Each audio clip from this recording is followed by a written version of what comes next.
Hindi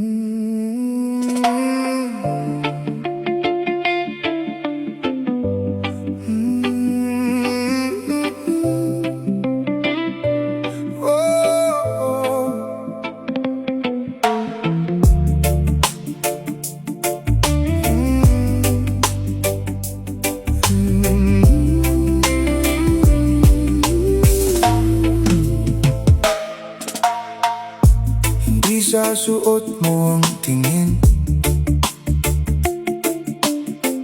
hindi sa kinang ng alas. May mga taong mukhang payapa, pero may bagyong di natakas. Kahit gaano kaganda ang larawan, may katotohanang di matakpan. Di kita binabasa sa forma, di sa yabang o salita.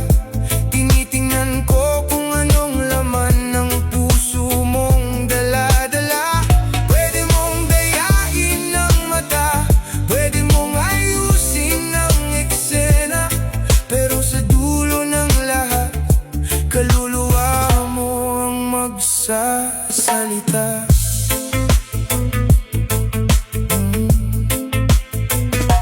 Maraming marunong umiti kahit may lungkot sa likod. Maraming marunong magpanggap pero damdamin ay kusang bubukod. Hindi mahalaga ang galaw, kundi kung ano ang dahilan. Anong apoy ang nagtutulak sa bawat hakbang na dinadaanan. Hindi madaling magmukhang maayos, ang mahirap ay maging totoo kapag walang nakatingin. Hindi kita binabasa sa forma, di saya